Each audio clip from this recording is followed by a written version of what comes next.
Et salut à tous, bonsoir et bienvenue sur PS2 Channel. Et ce sera une petite vidéo sur la société Indie Games Production. Donc Indie Games Production, c'est quoi? Donc voilà, je vais vous expliquer un peu ce que c'est Indie Games. Pourquoi je fais cette vidéo, un peu de contexte d'abord. Alors j'ai regardé beaucoup de vidéos de collectionneurs PS2 et en fait à chaque fois que quelqu'un a Econite Beyond ou Kuon, ils sont incapables de me dire qu'est-ce que c'est Indie Game Production.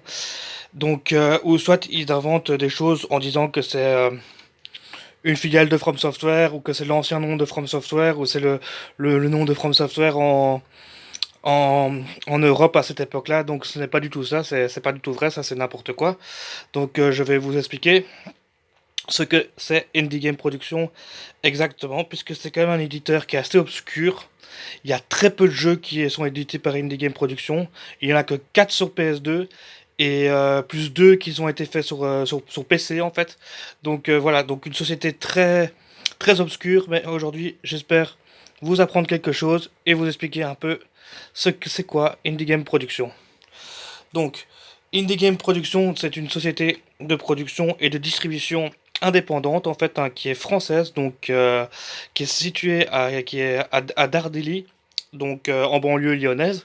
Donc voilà, c'est une société française qui est spécialisée dans l'édition et la production de jeux vidéo. Donc là, c'est surtout des jeux distribués et édités et très peu de jeux produits finalement, puisqu'ils n'ont pas eu le temps de vraiment de produire des jeux. Ils avaient un jeu en production, mais ils n'ont jamais réussi à le faire, puisque cette société n'a vraiment fonctionné a été fondée en 2004 et a eu 6 jeux au long de sa vie, on va dire, mais de 2005 à 2006. Après 2006, on n'a plus de traces de Indie Game Production en fait, hein. Donc, dans les 6 jeux qu'ils ont fait, on peut citer La Grande Invasion sur PC, le Rebel Raider Opération Nightwalk sur PS2 et sur PC, Wild Wild Water Adrenaline Salomon qui est un jeu de kayak qui est sorti sur la PS2, Pause Café qui est sorti aussi sur la PS2, et on a aussi Echo Night Beyond et Kuon. Donc vraiment 5 jeux PS2 en fait et un seul jeu sur PC en fait. Donc,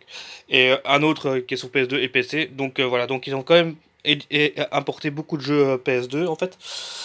Donc société qui a été fondée en 2004 celle-là. Donc voilà, ils ont eu un petit moment, hein, seulement de 2005 à 2006. Donc voilà pour la société. Donc maintenant vous savez maintenant que c'est une société française. Et on peut comparer en fait Indie Game Production à une moindre échelle, hein, beaucoup plus petite, hein. Mais c'est un peu la même chose que un Agotech, un Nobilis ou dans le cas extrême un 505e Street en fait. C'est exactement la même chose. C'est des sociétés qui sont spécialisées dans l'import de jeux qui n'est pas connu, souvent qui vient du Japon et qui eux éditent sur le marché européen. Donc merci à cette société-là d'avoir rapporté Kuon et Conite Beyond, hein, qui sont quand même deux jeux sacrément cotés sur PS2, hein, surtout Kuon. Bah, celui-là aussi d'ailleurs, hein, donc Econite Beyond. Celui-là, je pense qu'il doit aussi entre 100 € et 120 €. Et Kuon, on est dans les 300-400 €, hein, celui-là, c'est un des jeux qui est assez chaud à trouver sur PS2 quand même.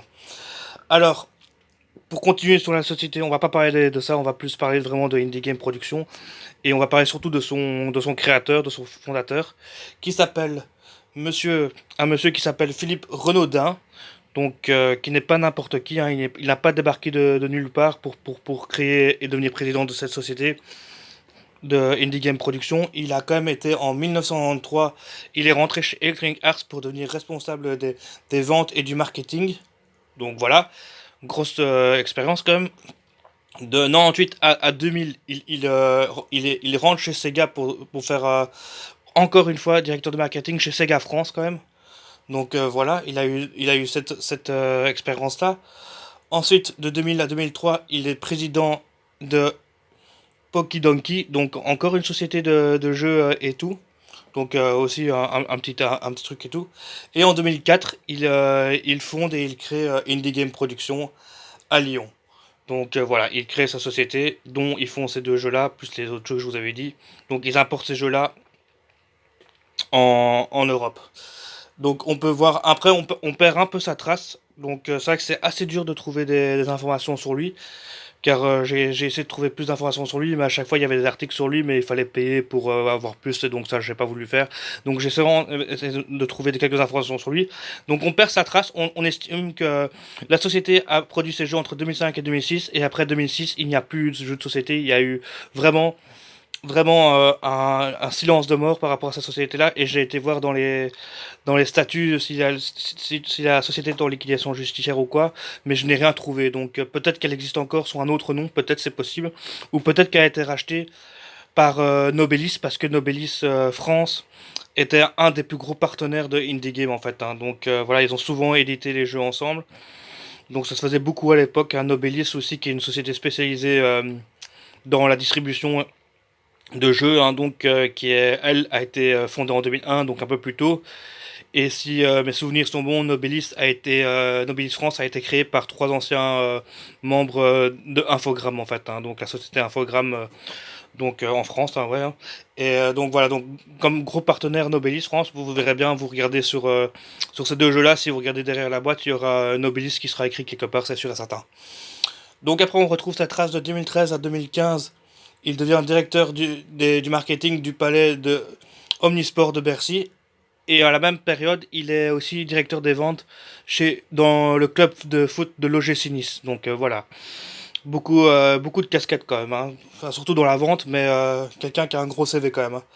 Et dernière recension de lui, en 2016, il rentre comme directeur de la stratification d'entreprise de vente chez Micromania, donc chez GameStop en fait, parce que Micromania est une filiale de GameStop, GameStop qui est une grosse enseigne américaine qui a racheté Micromania.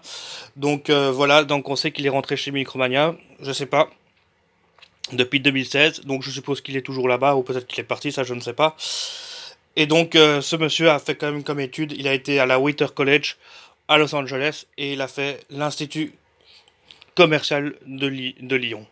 Ouais, lyonnaise, voilà. Donc, voilà pour ce gars. Donc, qui ont fait avec leur société Indie Game Production ces deux petits jeux-là qui étaient vraiment des jeux super. Hein, donc, Kuon et Econite Beyond, hein, des jeux sacrément bons hein, sur PS2.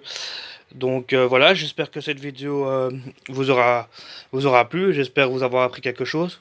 Comme ça maintenant vous savez que Indie Game n'est pas From Software, même s'ils ont eu des relations de partenaires avec From Software. C'était pas vraiment Indie Game qui avait la relation, c'était plutôt Nobelis International ou Nobelis France en fait. Hein. Donc voilà, merci beaucoup d'avoir regardé cette vidéo. À la prochaine.